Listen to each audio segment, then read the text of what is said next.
సమావేశంలో అభిషేక్ సంఘవి గారి పరిచయ కార్యక్రమంతో పాటుగా ఏ అంశాలు ప్రధానంగా చర్చకు వచ్చే అవకాశం కనిపిస్తుంది? ఎట్లా తెలుస్తుంది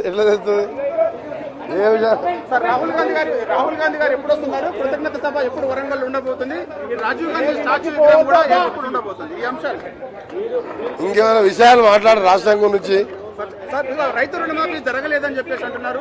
అది అట్లా రైతుల గురించి రైతు రుణమాఫీ విషయంలో ఒకరే కాదు ప్రభుత్వం మోసం చేసింది రైతులు అని చెప్పేసి కూడా బీఆర్ఎస్ పార్టీ ఆరోపిస్తుంది. హామీ మేరకు 30,000 కోట్ల రూపాయలు ఆ రైతు రుణమాఫీ జరగలేదు, ఓన్లీ 18,000 కోట్ల రూపాయలే జరిగిందని చెప్పి 18,000 కోట్లు చేసినామని మేమే చెప్తున్నాం. మిగిలిన వారం 10 రోజులలో మిగిలిన 13,000 కోట్లు ఎంత చీలిందో మిగిలిపోయిన రైతులందరూ కూడా ఇవ్వడం జరుగుతున్నది. ఎవరి మాటలు 9 స్థానాలలో 3వ స్థానం 7 స్థానాల్లో డిపాజిట్ పోయిన పార్టీ నాయకులు మాట్లాడే మాటల మీద మేము మాట్లాడడం కూడా మాకు ఇన్సల్ట్. అది ఆ పార్టీ చచ్చిపోయింది. బీఆర్ఎస్ అనే పార్టీ 9 స్థానాల్లో 3వ స్థానం 7 స్థానాలు డిపాజిట్ పోయింది. మీకు ఒక స్టోరీ చెప్తున్నా. మీకు ఒక ఎగ్జాంపుల్ ఎవరు చెప్పలేదు. మా నాయకులు 2018 ఎన్నికల్లో ఆయనకి 88 సీట్లు వచ్చి మాకు 19 సీట్లకే పరిమితమైనాం.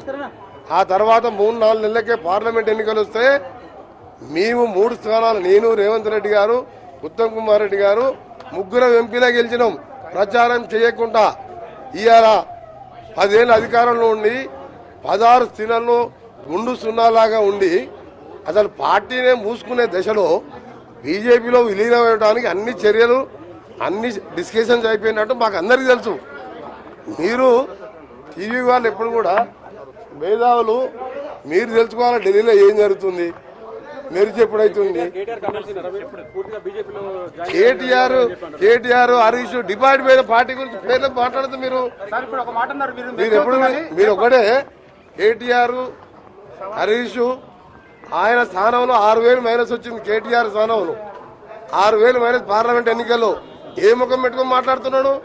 10 ఏళ్ళు ముఖ్యమంత్రి లాగా మొత్తం రాజ్యం వెళ్ళిన ఆయన యువరాజు. ఇవాళ హరీష్ రావు ఆయన 2,000 మెజార్టీ, మా దగ్గర ఒక్కొక్కరి దగ్గర 60-70,000 మెజార్టీ. ఒక్క సీటు గెలవలేని పార్టీ అవసరం మనకి? టీఆర్ఎస్ ఇప్పుడు బీఆర్ఎస్ అవసరమా మనకి? ఇప్పుడు అందుకే బీఆర్ఎస్ గురించి మాట్లాడడం అవసరమా? బీజేపీ బీఆర్ఎస్ మెర్జ్ అయిపోయింది కాబట్టి మన ఎన్నికల్లో డ్రాప్ అయింది. డ్రాప్ కాకపోతే మేము 14 సీట్లు గెలిచేవాళ్ళం. బీఆర్ఎస్ 14 సీట్లు గెలిచేవాళ్ళం. బీఆర్ఎస్ గెలిచేవాళ్ళం కాబట్టి ఆ మాత్రం బీజేపీ